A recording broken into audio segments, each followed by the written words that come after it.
I had started fairly early, and my drinking career was very short, but it was I did enough damage in 7 or 8 years to make me say, "Oh, fuck, this is scary." Like first picking up around 12, 13, first trying, I think around 12. And then the minute I had a substance in me, it was like, "Oh, this is nice." I'm knocking doors down with Jason Rockman. It's hard to find enthusiasm and passion like he has for music. Jason, of course, is a DJ on CHOM 97.7 in Canada. He's also a CTV national news and spokesperson in both Montreal and Ottawa for the Comic Cons there too. And of course, he is the lead singer of Slaves on Dope. He's sold over 100,000 records worldwide over his 25-year career, been on stages with the likes of Ozzy Osbourne, Korn, Motörhead, Our Lady of Peace, Pantera, Queens of the Stone Age. The list goes on and on and on. And he even worked with the likes of Darryl McDaniels of Run DMC and Chuck D from Public Enemy. But what you may not know about Jason is he struggled with addiction. We get into how he fell into his addiction and his pathway out. Plus, we talk a lot of common language as I had a 20-year radio career. We have a lot of fun, talk some of our fandom of professional wrestling, MMA, music, comic books, all of it, and lots of positive recovery talk in there as well. And hey, while you're checking Knocking Doors Down out, don't forget to hit the subscribe button. And if you get a lot out of this podcast, share with a friend. And don't forget the archive of interviews we have. Bam Margera, Brandon Novak, Kat Von D, Charlie Sheen, Edward Furlong, Kelly Osbourne. The list goes on and on of amazing guests that have been on the podcast, sharing how they have found purposeful lives. Speaking of purpose, how about a lifestyle brand with purpose? 5150 LTM. That's right. Not only is it a lifestyle brand that can fit whatever it is you're trying to achieve in life, but they give back to the community. Right now, I am wearing my new 5150 hat, warm leather jacket. As well, I got my new 5150 joggers on that I like to wear around the winter time. And you, the listener of Knocking Doors Down, get 20% off every time you shop at 5150 LTM. All you have to do is use the code KDD20 at checkout and get 20% off. And of course, I said it helps within the community. And how does 5150 give back to the community? Portions of the sales benefit the Carlos Vieira Foundation. Their three amazing programs: the Race to End the Stigma, the Race for Autism, and the Race to be Drug-Free. More on the Carlos Vieira Foundation, go to carlosvierafoundation.org. Jason Rockman, thanks for joining me on Knocking Doors Down. Pleasure, man. Oh, no, pleasure's all mine. Dude, I always love your room. People, if you aren't watching, there will be clips, of course, on the social media. You see Jason's, you're a collector like I'm a collector. Seems to be a radio personality person thing, right? Yeah, I think it's a radio personality / addict alcoholic thing, maybe. But yeah, no, I've got a lot of stuff in here. I've got a lot of stuff in here. And it's just, there's more stuff that always just keeps coming in. So a lot of stuff has to leave because you don't see the other side of it. And it's just insane. I mean, I've got all kinds of crap in here, but yeah, it's fun. Hopefully I visit someday. It's been a long time since I've been to Canada. Just to give people, I already did a little intro here, but of course, Jason, one of my favorite radio personalities of all time. That's a great thing about internet technology. I can listen to your show and podcast. And just like, yeah, my kind of dude. I could have seen us hanging out at some point if we crossed paths in the radio career. But we also share that good old thing of alcoholism. So we're, kind of jumping into that. The odd thing, you shared with me, you're 30 years sober, and you quit drinking about the time I age-wise started drinking. Right. Yeah. Well, first of all, thanks for all that kind words. I appreciate that. Yeah. And it's funny because when I stopped, most of my friends were just like like you're saying, just kicking it into gear. It's like, oh, this is how this works. And like, let's get into first gear and let's let's shift right through this. I had started fairly early. And my drinking career was very short, but it was, I did enough damage in, 7 or 8 years to make me say, oh, fuck, this is scary. Like first picking up around 12, 13, first trying, I think around 12. And then the minute I had a substance in me, it was like, oh, this is nice. Because, people always talk about they'll ask you, well, what's your earliest memory of being an alcoholic? And mine has nothing to do with my first drink. My first memory of being an alcoholic is being in the schoolyard when I was about probably 6 or 7 in elementary school and in grade school, and looking at people across the schoolyard from me and being sure they were talking about me. And that just that's like, oh yeah, I the ease and comfort that comes from alcohol. And the only thing that gave me the ease and comfort that alcohol gave me after was a 12-step program. Yeah. Because it's like once it stopped working and it started going the other way. Because, we all have usually we have this great drinking career for a little while where it's just magic. It's perfect. And we always think back to those days where it's, oh man, remember that? Yeah. You were 15, you were 14. Like you had no care in the world. Like a lot of the time there's those early memories that are good, or they're those there's those handful of great times. And when you really break it down, a lot of people will attest to this. There's maybe a handful of great times that you can really remember, but you'll remember all the shit stuff. And that's the thing, is that it never, it only got worse. And once I discovered recovery, I was like, wow, there is a way to live and feel like an okay person without having to mask everything or to numb everything. What was home like then at 12 years old? I mean, I got confronted with drinking. It's funny you say that. I haven't thought about this in a long time. I was playing basketball in 8th grade at my school, and before the game, we went to a buddy's house, and he breaks out a beer, and everybody else finishes it, but I didn't have any because I had addiction in the home. So everything scared me. Of course, as I shared before this, pornography was still present because I could get a hold of that, not knowing or understanding that's a drug. But 12 years old, man, what? Well, my parents split up when I was 9, got divorced, and that was traumatic, like for any kid, now being a parent, and, I have 2 teenagers. I got an 18-year-old and a 15-year-old. And now, there's nothing like having kids to really mirror, what your childhood was like, and realize how important, these years are. The formative years with kids are just so important. And it's the way you act can shape the way a kid's gonna develop and how they're gonna be. So 12 years old for me, I was dealing with my parents splitting up. My mom and my dad, got together really young. And my mom at one point was just like, I'm not happy. Here I am with 2 kids. My mom was pregnant at 21. And she was just like, I want something else out of life. So her and my dad drifted apart. And when I ended up moving in with with my dad, because I wanted to be with my dad, because my dad was hurt. He was upset, and I guess he played me a little bit. And I ended up going with my dad. My brother stayed with my mom.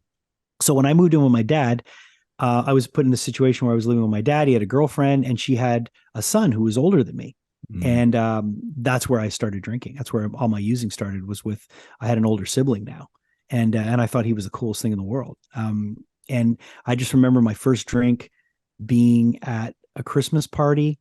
It was a house party around Christmas time. And I remember just trying, I don't even remember what it was. It might've been wine. It might've been liquor, but I just remember drinking this and being like, whoa, and just being in another place. And once I started doing that, I was like, oh, this is fun. And then it was really when I tried drugs for the first time, when I smoked up for the first time.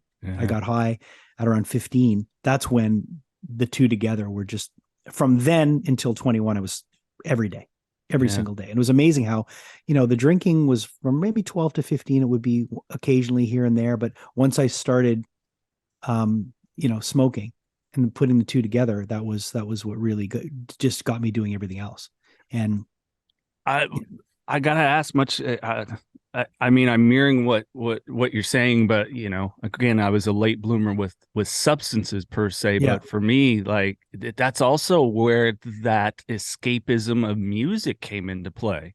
Mhm. you know, and even then the radio being my buddy at night, putting that Sure. on, you know, the Love Jams DJ, or Yeah. you know, we had KSJO in the Bay Area at that time, so it was the nighttime rock DJ, or every now and then my AM could get like Dr. Demento and things like Yeah. that it just, that's where that like passion for that too kind of came into place, because I was such an introvert, but I could hear these guys, and it's like, you know, once I gained that understanding, wow, they're like craftsmen and they're in there, you know, I started to realize that's where a lot of my escapism took off too.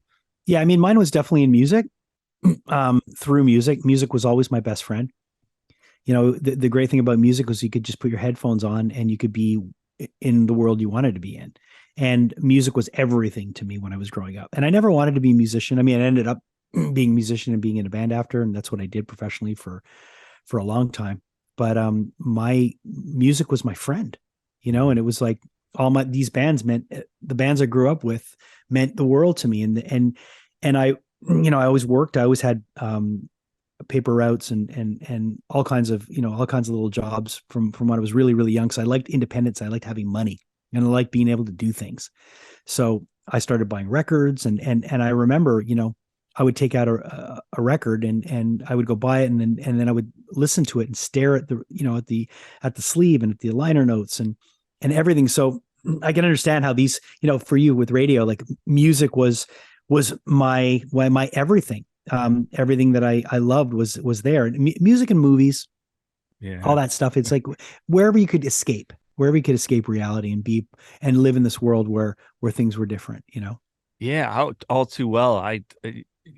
You gave me chills thinking back to that of you know, when we could get albums, and that was the Yeah. thing, you know, big record and you get the artwork and pulling out the liner notes. But I was like that the same with movies, like, Mhm. well, Star Wars, George Lucas film. Who's George Lucas? What's he about? Yeah. What's the, you know? Oh yeah. Deep dives, man. Yeah, I was always that guy that had to be so inquisitive, which I think, reflecting back, played into my alcoholism and exploration of some substances. I still am thankful I'm an anomaly, like, you know, try and blow and going, yeah, no, paranoid the first time, heart racing, no thank you, I'm good. Yeah. No, this pill, ooh, doctor gave me it for pain after a minor surgery, made me puke the first time, I'm good. Mm. You know, and pot, it was in there, but you know, it was a take it or leave it for me. But boy, that alcohol, man, I got that allergy to it. You know, I put it in my body, I become Jekyll and Yeah. Hyde real quick. Yeah. I had no, you know, I was pretty, I liked all of it, you know, and cocaine was really scary because cocaine was the next phase. It was where I just started doing that. It was the weekend thing. It's, oh, let's do that on Saturdays now. You know, it'll be special occasions. We'll do coke. And what I found with cocaine was like I could do a line of coke and then I could drink more. Yeah. And I was like, wow, this is amazing. But that feeling after, that regret, that dirty feeling coming down, I didn't like it. And I'm really grateful that I didn't do, you know, I didn't do a ton of it, but that's where I was heading, you Yeah. know. I mean, I was doing it. It was started to be like, oh yeah, let's do it on Thursdays. And I remember like the first time I tried cocaine was in an alley with a guy I worked with. I worked at a shoe store. I was selling shoes, and my manager did coke with me. And I'm thinking to myself, here I was, you know, 18 years old, and I'm doing coke with my manager from a retail store. Like, what kind of fucking, what is that? You know what I mean? Like I think of my kids now. I'm like both my kids work at Uniqlo. Like and I can't imagine their Uniqlo manager taking them out back and doing a line of blow with them, you know? And I mean, those things probably happen still, but the world's a little different now. You know, Yeah. I think things are a little different than they were back then, but God, yeah, I it's, hope so. yeah, me too. I mean, really, like, so being that you have teenagers too, and I don't know if you know, I also work for a nonprofit now, and we're very big in bringing awareness and support to the fentanyl crisis, man. And I know for Yeah. other friends Yeah. up there in Canada that it's starting to hit you guys now too, and it's, Especially in Vancouver. yeah, it's just, Yeah. Jason, it's fucking scary, It's man, because terrifying. It's there's no terrifying. experimentation anymore. No, it's Kid's just like gone. one wrong move, one wrong, you know, someone gives you the wrong thing and you're done. And Yeah, that's scary. It's scary. I mean, you know, even weed now. yeah. back when was buying weed, I mean, hydroponic was, it wasn't as huge as it is now. So you would be buying, like crappy weed that was probably cut with other shit, and you'd roll it up and seeds would be popping in your joint. And you had to go to a gate, like it was like like an apartment building where like Jamaican guys were selling you weed, and it was like super sketchy. And now the whole weed culture is completely different. Like, I mean, weed's legal in Canada. Yeah. Over the holidays, I wanted to buy weed for somebody as a gift, and it's the same as going to the liquor store or going to the beer store. I mean, you've got it look like in Quebec, where I'm from, weed is governed by the government. So the only people that can sell it legally are this one. It's basically like a chain. So it's like the Apple store, but for weed. And when you go in, it looks like that. Yeah. Like, it's super clean. There's no product anywhere. There's all this information. There's these people that are there in like these, these polo shirts that'll tell you everything you need to know. Sativa, indica. Like, when I was growing up, there was none of that. You just got what you got. Yeah. And so in a way, it's kind of, I mean, it's regulated, so it's good, because at least if you're looking for a certain thing, you can get that certain thing. But you can also get really powerful stuff like shatter and stuff that's just like, holy shit, this will knock you on your ass. So it's kind of scary in a way, but fentanyl is like, that's a whole other level, man. That's just nuts. That is just terrifying. Well, we've seen it. We spoke with a lady that in the Bay Area. She's, I think it's Mothers Against Fentanyl is what it's called. She's part of an organization that she helped start. And her son, Travis, he got into fentanyl because he was 15. He started smoking weed, and because of the THC content, we're talking a young brain here. It's not going to be mature for about another decade. And he had a psychotic break from the high content of the THC. And so even then, it's not the thing. I used to talk with a buddy of mine who he's been sober, I think 25 years now, 25 years.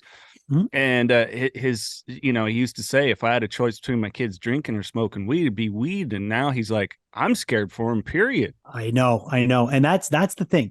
So what you said is so true. Because I work with Comic-Cons here, right? I don't know if you know, but I'm a spokesperson for a bunch of Comic-Cons. So we get to have a lot of really interesting people that come through as guests. And a lot of the conversations you have with people, it's like, yeah, okay, it's fun to talk to somebody about whatever movie they were in. But if you get a chance to talk to them in the green room or if you're picking them up from the airport or wherever, you'll have these conversations that can veer off in all these different directions. And Jonathan Rhys-Davies, the guy who played Salah in Raiders of the Lost Ark, and he was also he was the dwarf in Lord of the Rings.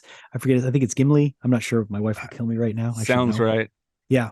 But we had this conversation about drugs and about how he thinks that kids shouldn't be using anything until they're in their mid-20s because the brain's not developed. And that's something that is so not talked about enough. Mm-hmm. And when he had this conversation, my mom ended up coming on the Friday night. She always loves coming to the con on the weekend, but Friday before it gets too crazy. And her and Jonathan Rhys-Davies had this conversation. I was privy to it, and it was cool because my mom's a therapist. So the two of them talking about that was so interesting. But my takeaway from that was like, I had to instill that into my kids and let them know, like, hey, like, guys, stay away from stuff until you're a certain age. Like, try not to experiment. And so far so good, but it's scary because you're right. I've seen that happen. My brother had a friend of his who tried weed for the first time. She had a psychotic break and she was gone for 2 years from the first time she tried marijuana. And I was like, what? Yeah. That's crazy. Yeah. But with THC contents and everybody's brain chemistry is a little bit different. So, yeah, there's similarities, but there's things that are different. So it's going to affect people differently. So yeah, it's scary. Yeah. My partner, she believes that her really bad anxiety and panic attacks didn't develop until she was in a relationship with a guy that did, right, and roommates and everything else. And she smoked something that's really strong. And after that, she's like, my panic attacks started after that, Yeah. And so she's like, I don't know if it broke something in my brain. And that, like you're saying, that's something they don't talk about. Everybody's brain can be so unique. Like, yeah, I don't know about you, history of addiction on both sides of my family, alcoholism and drugs. And, so genetic disposal to it, predisposition or what it is. And, we just don't know. And that's just frightening. It's like, look, I can guarantee you this one thing. abstinence, never got anybody, Nobody died from being abstinent. No, I know. I mean, listen, I look at it as, life has so many, the cards are stacked against you in life in so many ways. Just out of the gate, like everybody's different, everybody's experience is different, but life is tough, and to be able to take life on life's terms, I think you really have to have a clear head. We all get influenced by different things. And I remember early in recovery, a guy like Henry Rollins really influenced me, because I mean, he was very loud and aggressive about it, but he would say things like, hey, life's going to try to beat me down, and I got to have my armor on, and I've got to be ready. And I don't want to be going through life in a fog. Like, I got to be ready to have this fight every day. And maybe it was my age, being 21, but it really resonated with me. And I thought, yeah, this fight, and it's true. Like it, and I do believe that, there's a lot of struggles in life. And if you can take them on head on with a clear head, you're in a much better position to come out. Absolutely. To come out on top, or at least to come out relatively unscathed. But life's tough. Life can be really tough. And to numb yourself and to not feel, I don't know. It's just not for me. I would much rather feel everything. Yeah, I'm at that point now because I can manage it. I didn't much like you, the traumas in childhood and feeling like an outsider. I can relate to what you're saying. Everybody's talking about me and none of it's positive. And, going into adulthood clearly with just no coping skills, kind of, yeah. I didn't have a closeness with my dad. I wasn't learning some of those life things, even just like, yeah, I've always had a pretty good work ethic. But really just knowing how to navigate and, negotiate certain things. And I don't mean that in a manipulative way. Right. I just didn't have it. There was no emotional maturity. And so when hard things came up, I was such a people pleaser. That's still, we were talking before recording isms, and we can get into that a little bit more later on, but it was all there. It was all present. It's like the perfect storm, insecure kid, all of a sudden, getting notoriety, compliments. I still suck with taking compliments. Yeah. But when I'm boozed up, hell yeah, no, that's right. My interview with Mick Mars was badass, right? So it was a perfect storm for me. It's tough. It's tough to take compliments too. It's really, especially for people like us, like we're like so used to being, it's much easier to give them, but to accept them is, but I had somebody that taught me that. They said, when someone gives you a compliment, don't be all awkward about it. Just say thank you. Yeah. Don't be like, oh, well, I know what you're fucking listening. Like someone was like, oh yeah, I really like, your band, and I would say things like, oh, fuck, you have bad taste. or just say like, thank you. Just say fucking thank you. It's the simplest thing to do. Say thank you. I appreciate it. Like, how hard is that to say? But man, we have to complicate everything. Yeah, this is true. That's interesting. You bring up Henry Rollins. I haven't thought about how much like Get in the Van, his spoken word. Sure. Read it because of him. Read Ian MacKay's book. Yeah. Well, if you look back there, I don't know if you see where my finger is. Not there, right there. Yeah. That's an outtake from Damaged, the Damaged album cover. Really? That's Ed Culver, the photographer, did a series for that whole cover where Rollins is hitting the mirror, that picture of him when he's punching the mirror. And there's a bunch of outtakes, and he had a bunch of prints that he sold of those that were like signed and numbered. And I grabbed one because I love Black Flag. Like my fence outside of my house is, my buddy's a welder, and he welded a fence for us, and the Black Flag bars are on each side of it. So people will walk by my house, and some people are like, oh, that's a nice design, and then some skate kid will be like, oh fuck. So I get the whole like I love Rollins, and like Get in the Van was just so great, and it's so influential on me when I was 22 getting in a van, or 21 getting in a van and doing the same thing, like just going across the country trying to play music. So when did you really start like picking up? What did you play? And I was a singer. I sang in a band called Slaves on Dope.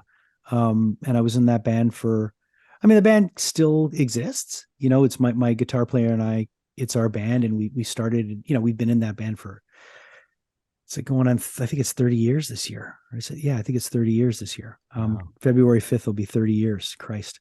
So I started it when I was 6 months sober when I started the band. But yeah, no, we did it professionally for probably about 11 years. And then there was a bit of a break when I had kids and stuff, and I wanted to figure out what I wanted to do. And then we went back to it and recorded a couple of records. And we're both just at different places now. And Sure. I think there's always a version of Slaves on Dope that's ready to go if somebody wants us to play. But we really did it. Like, we moved to California. We got signed. We did Ozfest. We were on Ozzy Osbourne's label and Sharon Osbourne.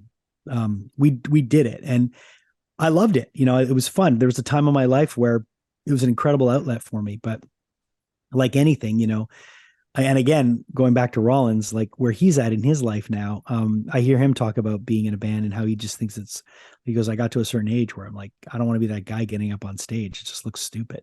And I love music. I love being, and you'll understand this, I love being on this side of music now where I can help a band. Yeah. When like a band gives me, like, I have a couple of gold records back there that bands gave me right there. And when I got those, man, those meant more to me than anything. Yeah. Because I helped somebody. Yeah. I helped somebody achieve their goal. And that's that's doing service, right? Yeah. That's practicing the principles in all our affairs. And that to me was so important. So my experiences with music, I've been on both sides of the coin, and I much prefer this side right now where I'm at. Because performing and making music and all that, like, there's a lot of ego that's wrapped up in that. And I'm okay with not being the star and not being, I'm okay with being the facilitator for the star. Like, I don't mind being the guy that has the star on and tries to get some great conversation out of the star. It's fine. Like, I'm okay with that. Like, I actually prefer that, right now. It's interesting you bring up ego. I've been working with a couple of past guests, one primarily a gentleman, Adam Jablin, who he's really been trying to help me frame that, because I don't know. I got into radio because you didn't have to see me, and I felt comfortable saying whatever the hell I said. Yeah, that's changed now, though. Yeah. Now it's all about being present. Now you can't. Now people always say that joke. Hey, you have a face for radio. Well, now your face is going to be everywhere because there's cameras in the studios, and they want you to do social media and all that. So yeah, it's different. Yeah. So I'm struggling, Jason, kind of with like I'm good about when it's something like this. We're having a conversation, stuff flowing out, but he's like, you've got a lot to like say. You need to be putting that, content out there and be okay with it. Well, I'm like, but it's not about me. It's about recovery and mental health and these people's story, and he's like, no, dude, it's got to be about your story primarily. You got to make people like you and want to come back for you. And I'm like, oh. Well, it's true. I mean, you have to, there's a certain, I mean, I always, I say that I didn't like, like, I'm okay not performing and all that now, maybe music, but I still do a lot of stuff where I'm front and center, and I'm okay with that. Like, I like it. I'm not going to lie and say I don't like, I don't know if it's the attention or I like performing. I always have, ever since I was young. Like, I remember in elementary school, I got in front of in the gymnasium, the classic like school talent show, and going and singing "Do You Want to Know a Secret" by the Beatles, and I remember my mom saying, like, the minute you got up there, I knew that that's all you wanted to do, and there was a time that's all I wanted to do, and I guess I found a way to kind of shift gears and go into another direction where I can still kind of be doing stuff, but it's not, but my true, I got to look at what my intention is, intention's really important, and my wife loves Oprah, and I like Oprah too. And I know a lot of people have their opinions on Oprah, but I think Oprah's a remarkable woman. I think she's a remarkable human being, and just what she's overcome. Forget about all the other bullshit you want to say and say, oh, she's rich and these. You know what? Doesn't matter. That woman has overcome things and really has made it her goal in life to try to make things a little bit better. Mm-hmm. And one of the big things that I got from her was my my wife was intention. What's your intention? Mm-hmm. And Oprah says that all the time. And my intention is very important, and my intention now when it comes to any content that I do is just to try to do good work and not be wrapped up in the results. I really want to just do good work, whatever I do. Whether it be interviewing, whether it be if I'm making music, whether it be I'm talking to you, like, I want to just try to put my all into it and do the best I can. But the intention is just to do good work and not worry about how many views is this going to get, or how many people are like liking this photo, or like, who cares? It doesn't matter. Like, who are you helping today? That, to me, that's more important, Thank you for sharing that. Yeah, it's like it's just doing good work, and but really, who are you helping with this? Like, who are you helping with anything? You know, like, are you? I'll drive down the highway and I'll see someone pulled over, changing their tire. My first instinct is like, I should pull over and make sure they're okay. And I'll go, why? But then it really is my first feeling is like, are they okay? Yeah. And that's hard. I'm hardwired like that now. Like Yeah. and then I'll look and I'll be like, oh yeah, they seem to be, an hour, but he's got a phone. But then there's the other side of you where it's like, oh, if I pull over, they might think I'm weird because I'm walking up to them. It's like, fuck no. I mean, it's such a strange world we live in. If it's a woman that's broken down, are they going to think that I'm trying to abduct them? Like, no, I just want to make sure they're okay. Yeah. And I don't know. We live in a very strange time now where, what's your intention, right? And my intention, I try to make my intention always positive as much as I can. So what part of you said you're in Central California. So where are you near? About an hour north of Fresno. You're close to Sacramento, right? Yeah, about 2 hours south of Sac. Right. Okay. So you're south of Sacramento. So you're between Sacramento and LA. Yeah. Okay. Yeah, I toyed around a lot with I had connections. I was trying to get big market and it would have happened, but once my kids were born, it was like decision to stay. I wanted to be dad. Same. That's why I stopped doing music. That's why I stopped touring, because I was having my son. My son was being born, and I just didn't want to be that guy that was on the road all the time. I knew guys in bands that had kids, and it was always a conflict of interest. They were always saying how they miss things. They miss their kid's recital, or they miss their kid's soccer game, or some of them miss their kid's birth. Like, to be on tour, like, fuck, who cares? Yeah. I mean, it was just me. I needed that. I needed that to shift gears and to do different things. And I'm glad I did, man. I'm glad. Oh yeah. Well, I mean, you've had a wonderful radio career. I mean, it's funny because there's so many people here that know who you are for your alignment with rock radio, the Comic Cons and stuff like that. There's buddies of mine that not in recovery or anything. They follow you because it's like, talented cool. guy. I mean, you've achieved some great stuff. And it's funny because I never wanted to be in broadcasting. I didn't go to broadcasting school. I didn't do anything of that nature. But I can tell you, every time that we would go into a radio station to do an interview with Slaves on Dope, I loved the vibe. I loved it. Every time we would go in, I would be like, man, this looks like fucking fun. It really looks like fun. And, the guys would always be, or the girls, like whoever, the people that would be welcoming us in would always be, it looked like they were having fun and they were happy to have people in. You know what it's like when you have a guest in the studio. It's like so much fun because it breaks up the monotony of you just being in there alone, talking to a fucking microphone in an empty room. So whenever we would have a guest come in or whenever I would have a guest come in, it would always be this like, this high moment. So I remember going in and doing interviews and loving it. And there was this one station in particular, I have to shout them out because they probably planted a little bit of a seed deep in me. WJJO in Madison, Wisconsin. Okay. They supported Slaves on Dope big time. They were one of the, because we were a heavy band, man. Like we were like, I was screaming. Like it wasn't, we weren't, but we had our moments and they really banged a couple of our songs a lot. And it really, really helped us. And there was a guy named Randy Hawk and a guy named Oz, and both of them were just awesome with us. And we continued, like, even when Slaves on Dope got back together, we did a couple of radio shows. We flew out for Taste of Madison and they flew us in and we did a show with DMC.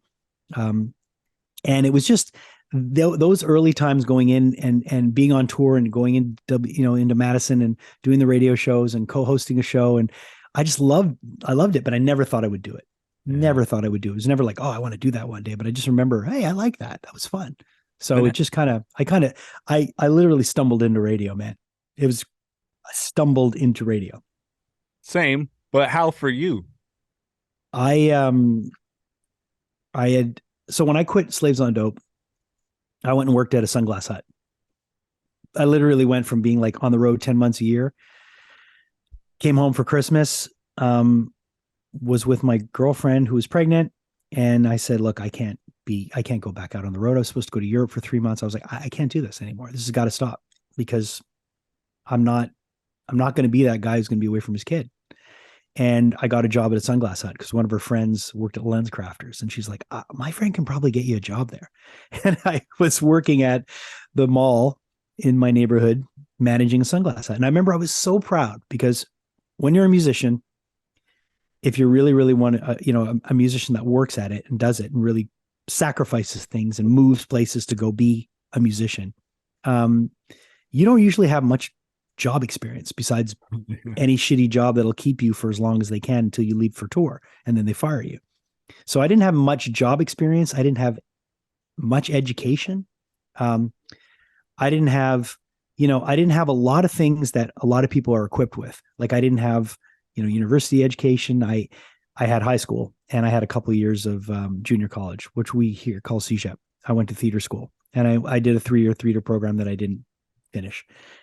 And that was when I was at the end of my drinking. But having said all that, I didn't ever think I could do anything or do anything else but music. That's all I was like, this is it. Tunnel vision, blinders on. I'm going to be a musician. And when I had to step away from that and I got a job managing a retail store, I was so proud of myself because I was like, wow, I did this. I just walked into this and I got it.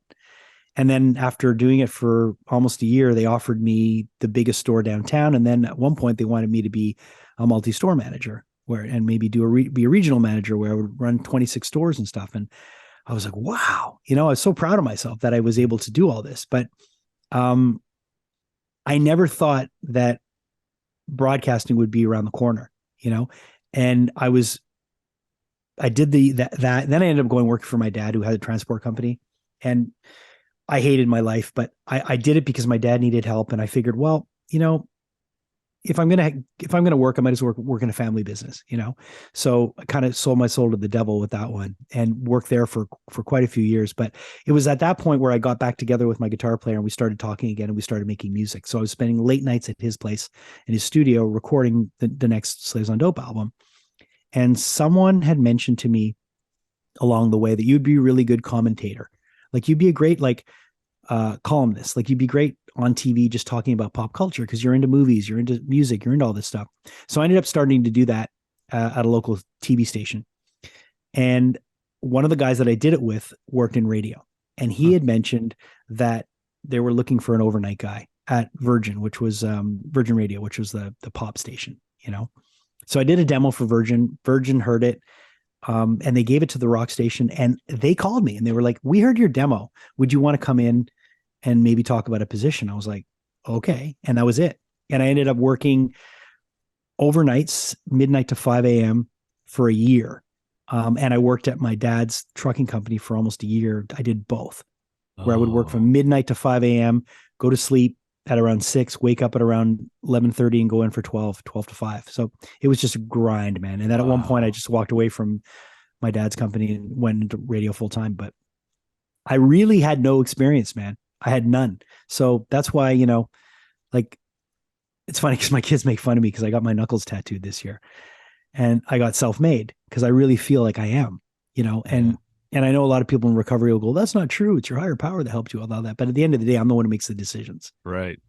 So this part of my life, no one gave me a hand with anything, man. Like everything I've done in the last 13 years in terms of like my media career is all me.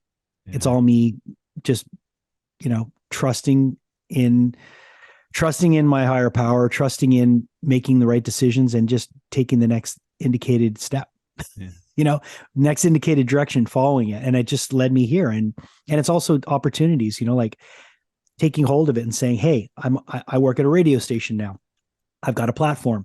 Let me start to do other content. Let me start to do movie stuff. And I remember they didn't understand what I was doing. Like I was calling up Warner Brothers and going, hey, I'd love to do some music, like some interviews with some, movie people. Like I love this stuff. And I created this whole thing where, I ended up starting to do all this stuff that I love. Yeah. And no one in the market was really doing much. There's a few people doing it, but I found a way to carve kind of my own, pave my own lane in a way. And it's great because everything I do now work-wise, I love. Yeah. And radio's kind of become, and this is crazy to say, but radio's kind of become my day job, which is an amazing day job. You know what I mean? So It's grateful, man, grateful. But that's all because I stopped drinking. All of that is because I stopped drinking. If I wouldn't have stopped drinking and I wouldn't have been in tune with and sensitive to all those things. And I don't know, who knows where I would have been. Here's some irony for you. When I got into radio, I was a key holder at Sunglass Hut and going to school for acting. Really? Yeah. You were a key. So you worked at Sunglass Hut? I worked at a Sunglass Hut. That's so funny. In college, worked at a Sunglass Hut and a women's shoe store. I worked at a shoe store too. That's so funny. We have so much in common. Yeah. And you were, and acting. I mean, God, I thought I wanted to be an actor. That's what and I still, I still love playing roles and doing stuff like some of the promo stuff that I do. I'll play a role. We had this heavy metal festival here called Heavy Montréal. And it went on for years and years. I have a poster behind me of the year that Slaves on Dope played. Nice. But we've done, I work, they have that brand we have it's like a division of Live Nation here. Okay. That puts on a lot of shows, and I do a lot of promotions with them for the Heavy Montreal branded stuff, all the metal shows. So I have this thing where I'm I'm almost like, hey, what's going on? And like I get this whole wrestler persona. I swear a lot and I scream and I love doing that stuff. I love playing roles and stuff, so, and it's, I guess for people like us, it's easy to act and to play roles because we don't have to be ourselves. Right. Oh, that's the comfort for me. I do. I did professional wrestling, ring announcing and TV commentary for a few years. And now I do MMA events. I'll do the ring announcing with Michael Buffer, and people are like, wow, you're so good at it. I'm like, I'm more comfortable up there in that cage than I would be sitting here in the crowd with you guys. The most uncomfortable part of my night is when somebody comes up and goes, you do a really good job. Like, I know. Just say thank you. Just say, thank you. I appreciate that. Don't. I remember, dude, it was a sponsor of mine that told me that. He said, just say thank you. Yeah. I was like, okay. And it made it so much easier. So now I'll just smile and say, thanks. I appreciate that. I'll message you next time and go, I employed that. So I know it's a little off topic, but what do you think of Jake Paul signing with PFL? Did you hear about that? I didn't. Yeah. So Jake Paul signed with the PFL. He's going to fight MMA now. Wow. It's good for him. Dude's found a niche, man. From what I understand, wasn't he a high school wrestler? That's what I understand. I mean, and he's got some boxing skills, man. People, it's not like this is chump stuff he's going in. He knows how to throw his hands and stick and move, and and look what his brother's done with the WWE. I mean, I know it's crazy, man. Like I'm interested to see him. I mean, it's obvious that all of his fights have been very well orchestrated, if you will, or well set up. You know what I mean? Like he's set himself up for success, which the boxing world is like that, unfortunately. And that's why I've kind of my fandom is kind of veered more towards MMA, because at least I find in MMA, unless it's down to a decision, it's pretty cut and dry what goes on in there. It's just when they leave it up to the judges. There's some times where it's just. But I'm interested to see how he handles his first defeat, and if he continues after that. Yeah. I'm interested to see what happens when he gets put on his ass, if he's the kind of guy that's going to get back up and continue. Because I'm willing to put money on the fact that he gets knocked out, he's done. Yeah. I don't think he's in it for, I don't know. I mean, and I agree, man. His hook is just deadly. Like he can throw hands, but there's something about that guy what makes me say, I don't know if his intention is, I don't know if he's a fighter like Bisping was a fighter, or like Poirier is a fighter. You watch Poirier fight, Poirier has to fight. There's nothing else he can do. But also he can sell hot sauce. Yeah. Well, that's why he's my favorite MMA fighters is still to this day George St. Pierre. Yeah, he was GSP, man. It's funny because I have a belt. I've got a GSP belt that's signed by George. I've had George. Sorry, someone's calling me. Let me get. We've had George at our Comic Cons many times because he's from here, and I got a belt signed by him.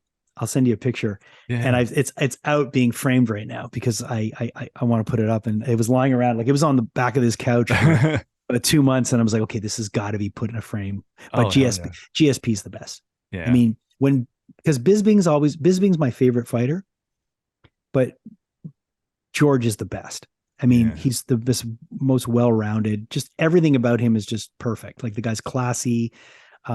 He's great. And when he fought Bisping, it was really, really tough for me because Yeah. I wanted, and I've got a picture of I wish I would have known. I would have pulled it out because it's buried somewhere, but I've got a photo of him choking out Bisping when they fought.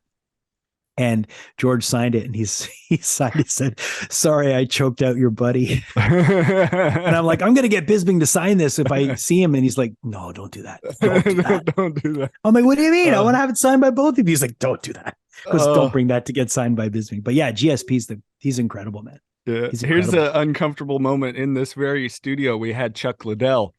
Oh, nice. That's amazing. Yeah. I've met him before. I never interviewed him, but he's I mean, intense. Just taking a picture with him backstage at I can't remember which UFC it was, but he was in Montreal for one of George's fights. And I was, when you're press, you're accredited, right? You get to go to some of these events. So I just took a picture with him, and I was like a little fucking nervous just taking the photo with him. So I can't imagine talking to him. Oh, I'll send you the video where I face square up against him when I mean mug. And then at the end, I'm like, "You're done, right? I think I got to shit my pants." Yeah. The mitts on this dude, like, yeah, I'm not a small guy. I'm 6'3", I'm okay. a pretty good sized guy, but his fist, I mean, yeah. And, but I put my best friend was in the studio because it was one of the nights of the MMA events that I do the ring announcing for. And I go, "Hey," to my best friend, I go, were we going for Chuck or Randy? So I put him on him, knowing we were pulling for Randy Couture in those fights. And he goes, "Pretty sure it was Randy, but we had Chuck's back against Tito." Which Randy Couture, another great guy. I mean, just amazing. I did an event with him here locally, and just such a wonderful, wonderful person. That's cool. Yeah, those are the OGs, man. Those guys are Liddell's pretty special. And who's the other guy I met? Johnny Hendricks. When Hendricks was fighting. That was when Hendricks fought. I can't remember who he fought, but I remember I saw him knock somebody out. It was one of those like when he had, there was that remember Hendricks went on that little run where he was just like fucking, I don't know what happened to him. It just fizzled out really quick. But I remember interviewing Hendricks and interviewing the guy from New Mexico. Where's he from? He also fought GSP. Yeah. Oh God, I can't remember his name. Anyways, it's escaping me. He retired. He has a coffee company now. I think he lives in New Mexico, or he lives in anyways, it doesn't matter. I'm trying to think of who it could be, but yeah. Carlos Condit. Okay. Conduit. He was another guy that was like fucking you I don't think people realize until you stand next to some of these guys that they have this aura that is like, oh fuck. And you know who doesn't have it? GSP. Really? Not at all. He's so welcoming. Like he has an aura, like he's George, but he doesn't have that thing where you're worried. Like all those other guys where I'll stand next to them, you're like squirrely, like something could fucking happen. Yeah. But George, no, he's got that Zen thing about him, man. He's just special. Randy was that way. He was very sweet, welcoming, kind. I could see that for sure, But Liddell, standing next to Liddell, I was like, "Ew, fuck." when we got to the core of him, you could see an incredibly sweet guy. Because I was asking him about instances of boundaries, and there was something in his childhood with his family, somebody insulted him, or where it was like his first ever, his raised by his grandpa saying, "Hey, don't." Avoid a fight at all costs, but if you have to, win. And so it was like kind of that thing. So you started to kind of understand him and how he talked about it, being the business aspect of it and the competition, and just, the love of that competition for him, as much as it seems like, likes to beat up people. No, he likes to win in competition, and that's just the skill set he has. And really fascinating to dig into that. It was interesting to be able to make parallels with the fight that you and I've been in for our sobriety, for our lives. Have you ever fought besides I did jujitsu for a couple of years, but I mean, other than the fight in high school here or there, no, nothing competitive. No, I'm like 170 at 6'3", I'm pretty gangly. I did a boxing match. I had one fight, amateur. It was for charity. It was me against another radio host. And we hyped it up. I cut weight for it to get down to his weight. And We fought 3 rounds, amateur, real boxing rules. And I had a hard time punching someone in the face. Mm-hmm. Like everyone talks about how, oh yeah, you're going to get in there and like, no fucking way. I jabbed and I couldn't pull my right on him. Yeah. And it was, and I remember talking to a friend of mine who was a pretty competitive high level boxer. And she goes, it takes like 5 fights till that goes away. And then you can do it. But I understood fighters a lot better after doing that and saying, okay, now I understand you have to have that thing that kind of is like, I don't want to say screw loose because that is a connotation, like it's negative, but you have to have that switch. Yeah. Yeah. That you can turn on and off, which if I was to fight that same guy in the street, it would be a different ball game, but it would have to be, him attacking me and it's real, but I can only, like I can fight in a street situation. If I had to get into a fight, it's different, but competitively turning on and off, I can't, it's hard. It is. It's hard. It is. It's really, really hard. So I have a lot of respect for these guys that are able to like kick the shit out of each other. And then the bell rings and then they're hugging each other. What? Right. It's like you were just trying to destroy him, like hammer fisting him until the ref stops. Yeah. I know. It really is a trip. I've never thought of it that way. Cause when I was doing jujitsu, my coach, I mean, he's from Brazil and he had won a ton of medals around the world in competition, and he'd always get on me because we'd be sparring, rolling, and I would start like laughing, like before it was a situation where I got caught and had to tap out. And he's like, "What is it with you?" And I'm like, I lost the chess game, whereas his was just this killer, like sweetest, most mild mannered guy. But when you got in there, I was like, "Hey, coach, can I go against you?" It lasted like 6 seconds. Yeah. Big 220, 6'4", just amazing specimen of a human. But I think for me, like, it's not that we're not fighters per se, but maybe not in that way. Again, to kind of go back, I mean, we fought for our life. As much as I hate the term rock bottom, I think it's a little insensitive to tied to the disease of addiction, a rock and a bottom in the same stroke of words. But I think my fight has been in a different way, and I think some people are just we're just built different, man. Well, I think that obviously, there's a certain amount of discipline that's involved with staying sober. There's maintenance, there's all that. So in a way, we're very similar to fighters because we're fighting and we have to stay in shape and we have to stay sharp and we can't rest, we gotta, and we're sparring every day. Yeah. So, I have a lot of respect for addicts and alcoholics, especially ones that are able to stay sober. Yeah. It's tremendous. It's not only is it a gift and it's rare because the majority of us don't make it. But it's when you're around recovery long enough to see some of your friends go and see people go, and you realize, whoa, this isn't like. And I remember my first few months in Alcoholics Anonymous. Some of my trudging buddies, I remember one of them going on a slip, and I remember it was devastating. I think I was 3 months sober, and like, hey, did you hear so-and-so went out last night? I'm like, what? And I remember it's just like, it was, it shook me. And now it would be like, yeah, okay. I saw that coming. But it's when that first starts happening, or one of your, like I had a sponsor who my first sponsor who meant the world to me.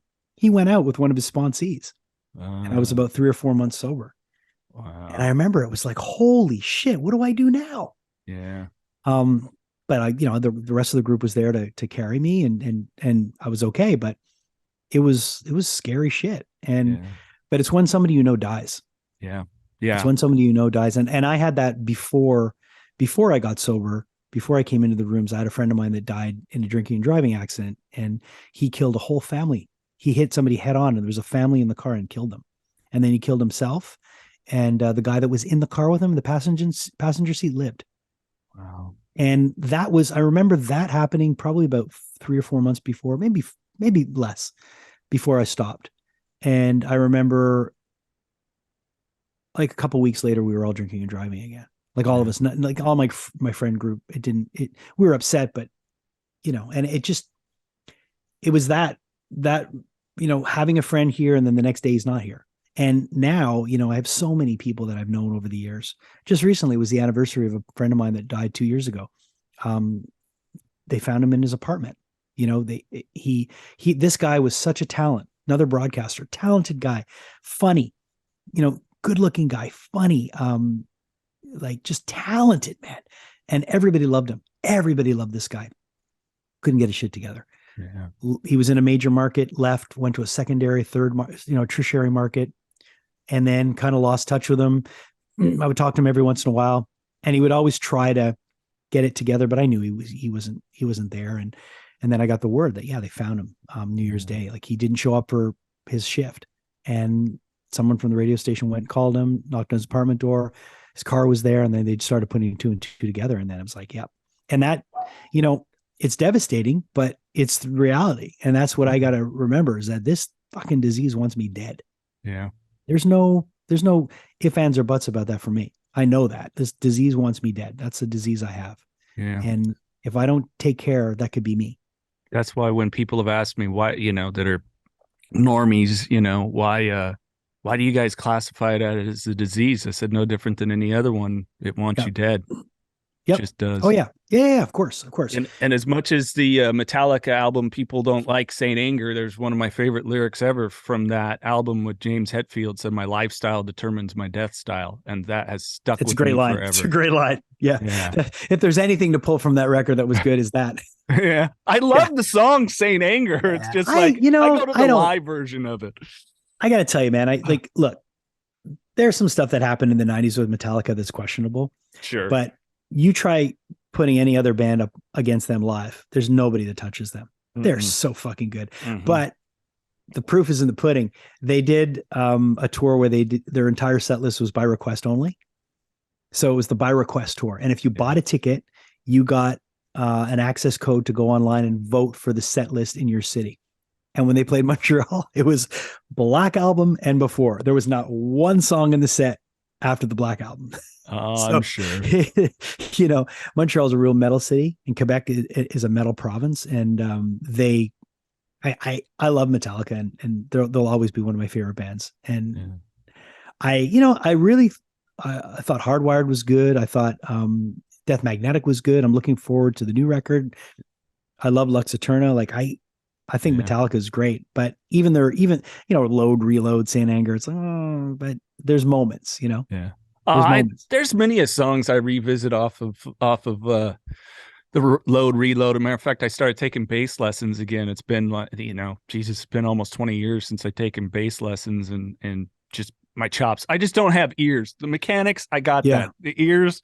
So that my teacher, he's really good about that. And I'm sitting there playing some. He's like, "What are you playing?" And I was playing King Nothing. And he's like, "Oh, you got that down, So there was some cool riffage and stuff, and but I get it wasn't the early, Well, you know what it is? It's that if you work in radio, all the Metallica that you're going to really, really know and love, if you weren't a Metallica fan before, is all the stuff. It's all the radio stuff is from that period. Yeah. They had no radio success.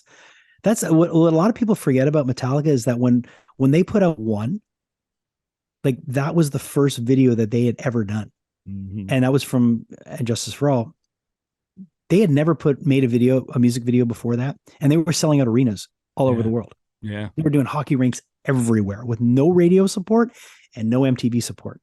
Nothing. So when that came, it just brought them to that whole other level. And then the Black Album just exploded. But One was like, that's where everyone discovered them. So I got into them on And Justice for All. That's when I first saw them in like 88 or 89. And I was this kid who listened to, I was listening to new wave, like, or alternative music, like, the Smiths, New Order, The Cure, all that stuff, Echo and the Bunnymen. It was all like 80s stuff. So Metallica was so different from anything. And I was like, what is this? And I remember going to the show and be like, holy shit. And I was hooked and on. And then the Black Album came out, and it was like, say what you want about the Black Album, but it's still a masterpiece. Oh, absolutely. And the brilliance of, Bob Rock, who worked with so many, Motley Crue's another one of my huge bands. I literally do a podcast just about Motley Crue. You have to come on, do an episode with me. Yeah. I have Tommy's signed drum skin up by my room right up here. I'll pull this off for you. Check it out. Check that out up there. See? Oh, hell yeah. It's from the Dirt. Nice. Yeah, I got Tom. I got Nikki signed a copy of the Dirt book Yep. for me, and then I've got Tommy's book, Tommy Land, where he just put, Jason, may all your ups and downs be in bed, Tommy. And it was like how Have you more Tommy Lee. you've interviewed all those guys?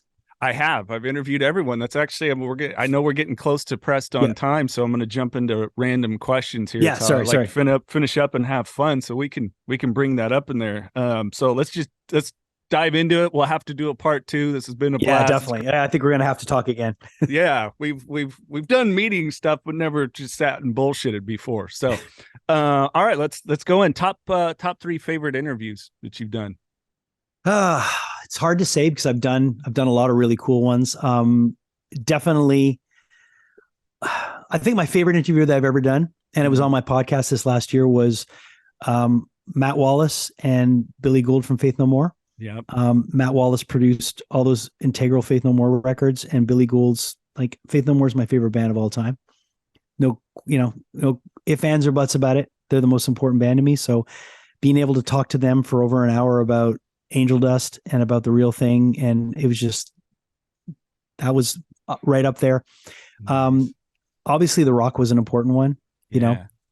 Just professionally, it was a feather in the cap because he's like one of the biggest stars in the world. That was a really, really good one.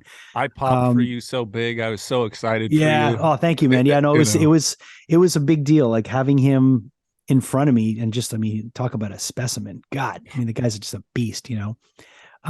That was a really, really important one. And probably number 3, I would, probably Perry Farrell from Jane's Addiction. Right on. That was one that was, I've talked to a lot of people, man. Like, I've gotten to talk to a lot of people, and Peter Hook from Joy Division and New Order, that was important. Jim Kerr from Simple Minds, but Perry Farrell from Jane's was really important because we had just done, and during the pandemic, I did this whole project called The Kings of Quarantine, and I got all these people together to do covers, and we had done a Jane's Addiction cover of Mountain Song. And great song. Louise Post from Veruca Salt sang on it. And I remember going back and forth with Louise because she was very hesitant to do it because Jane's Addiction meant the world to her.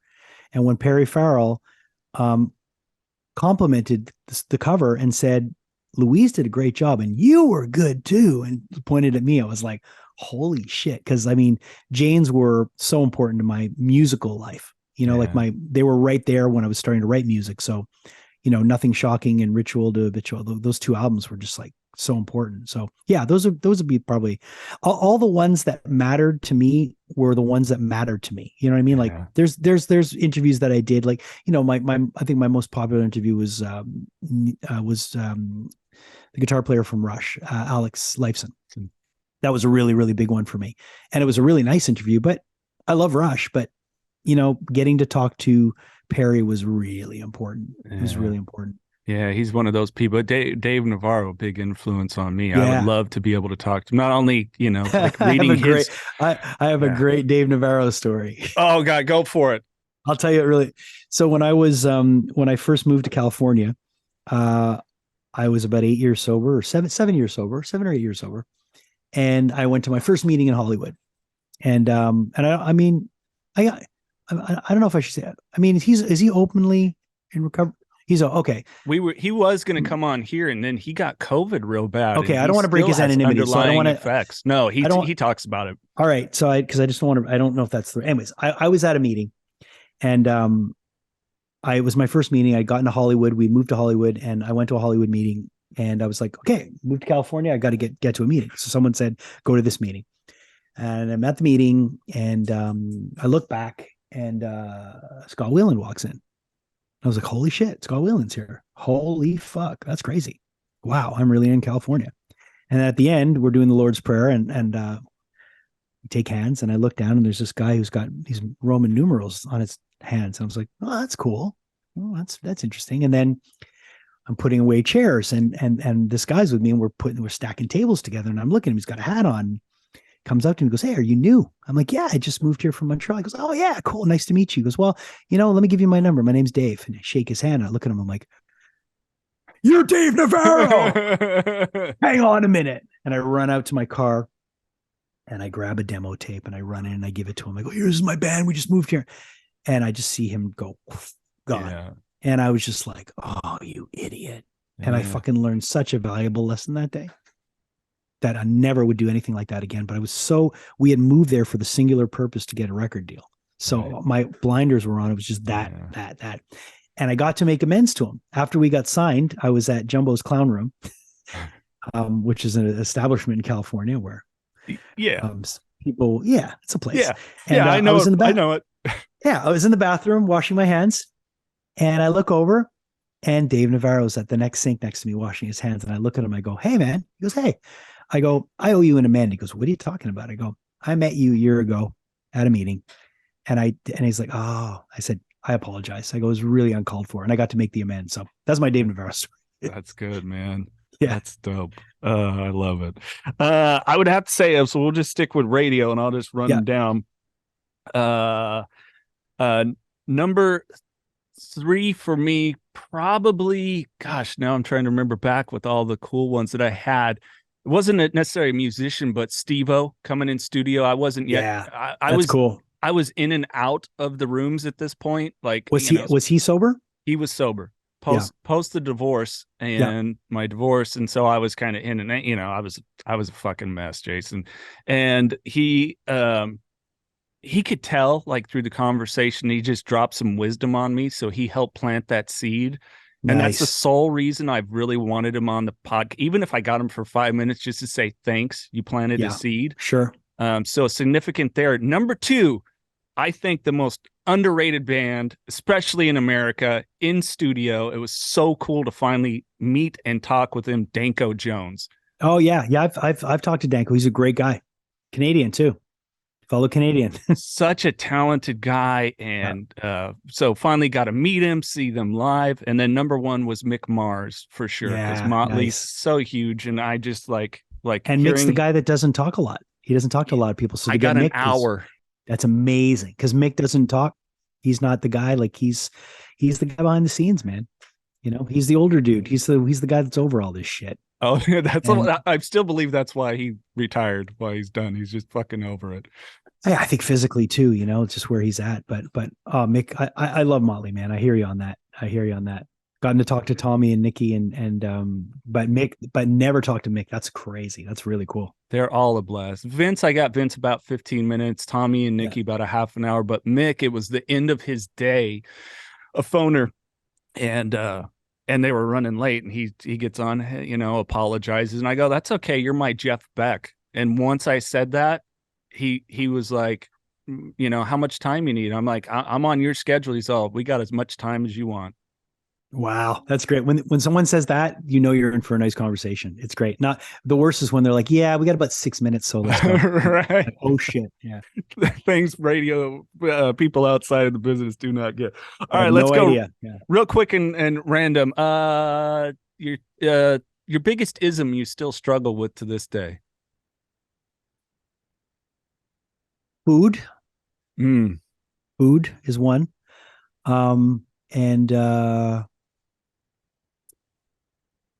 Yeah, I think food would be the biggest one. Yeah. Food. Yeah, that's one. That's a tough one, man. Food and yeah, because I mean, it's you have to have it every day. Yeah. You got to do it to live, you know? So it's having that relationship with food where it's healthy and it's not, gluttonous, and especially coming off the holidays. I mean, fuck. Right. And I love to eat. I love food. Both my wife and I love food. And we're like, we want to be thin, but we're like, but we fucking love to eat. And what's great about my wife is that, like, obviously she's my, she runs our house, she's like, she keeps shit, I walk around like, I'm the guy, but no, my wife runs everything, man. She's got her finger on the pulse of everything. She takes care of our finances. She takes care of our food planning. She takes care of our everything. But she's also really inspirational, like in a lot of ways. And we both love to eat, but and we both love to talk about how we're, we'll say like, hey, like, fuck it. Like, life's too short, but we got to watch it, because you do have to watch it. I mean, because food's like anything, like it can creep up. And we both just looked at each other the other day and we're like, all right, your birthday's January 3rd, January 4th. let's try to turn over a new leaf and let's try to get back on track because we were off the rails for a bit. But yeah, food's the big ism for me. Yeah. Definitely. Isn't there something about it when you find that person that's just you can build a life with, where for me, I'm in the same boat, but I never get well, look at how much I do. Look at how I, just like, wow. Like I've had other relationships where I've talked about something, like I'll be like, well, I'm really having a hard time with this. And they'll look at me and go, well, I'm having a hard time with this. I'm like, you don't get it. Like, I need a minute to talk about me and then we'll talk about you. And just having a partner, like, it's funny because I'm one of these people that like, you people that are like, I want to, my partner and I, and we're like, partner, what does that mean? But I get it now, because my wife is more than my wife. She's my partner. She's my life partner. She's my best friend. She's my lover. She's everything, that way. And it's great to have someone that you can build a life with, because I mean, man, she's like my rock, Yeah, I do. Okay, one more here, because I want to leave you with the final thoughts. I know you got to get rolling. If you could have dinner with just one person, living or not, who would they be? Probably Henry Rollins. Yeah, I'd love to have dinner with Rollins. I'd love to sit down, and he's on my, I've already visualized it in my head that I'll talk to him one day, and I know he's obtainable. But yeah, I'd love to have dinner with Rollins. Love to have dinner with him. Make sure if you get him, you let me know, because that's something I got to hear if you have a conversation with him, because I've tried. Yeah, it's tough. Yeah, he's tough to nail down. I've met him very briefly when he spoke. I've seen him speak a dozen times. I've seen Rollins band a bunch of times. And I got to go up to him and he signed a Damage record. Actually, the person that got me that print, the one I was telling you about, I got her copy of Damage signed by him, because I knew he was coming, and she sent it to me and I go, I'm going to get it signed for you. And, and he was great. He was really nice when I met him, but yeah, he's on my bucket list. Definitely. But I would love to have dinner with him, of course. Yeah. I had dinner with Chuck D. That was pretty special. Twice. That would be cool, because he's one of those like another level thinker type people where you could really just like leave a conversation, go mind blown. Yeah. Chuck is he's special. I gotta ask this one real quick. Favorite gold or platinum record that you got? Because I got a special one.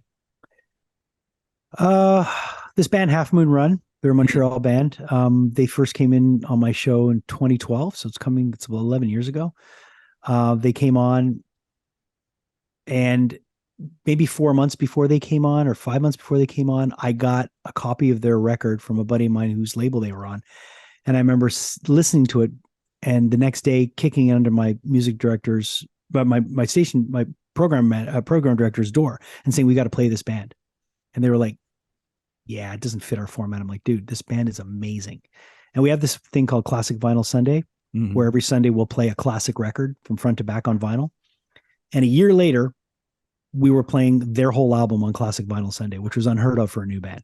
Nice. And I remember they gave me a gold record, and it meant the world to me, because again, it was my way of saying, this is how I can make a difference and be of service. So that the first Half Moon Run record, and they gave me 2. So that meant a lot to me. That's dope.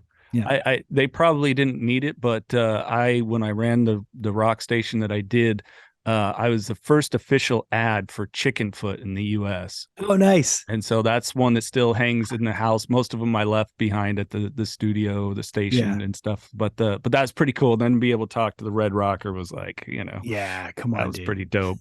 That's very cool. Hey, you have the floor. Anything you want to lend to people, drop some knowledge? It's your time. If you're listening and you're struggling, if someone is struggling listening to this, just remember that the minute you make a decision and you go into a meeting for the first time, you've already ruined your drinking or your using. It's done. So the minute you make that first step and you say, I have a problem, just think before you do that, because once you do that, you're done. The gig's up, no matter what, no matter whether you stop that day or it takes you another 10 years or you never make it, the gig's up. Once you make that admission that you have an issue, it's over. So you might as well stop fighting, because it's ego. It's all ego. And when you let go of that ego, God, it's amazing how much power you get when you let go of all that. You get so much more power by relinquishing it. This is the Knocking Doors Down podcast, featuring celebrities, experts, and everyday people who have overcome adversities, including addiction, mental health, and trauma, to live purposeful lives. And that's what Knocking Doors Down is all about.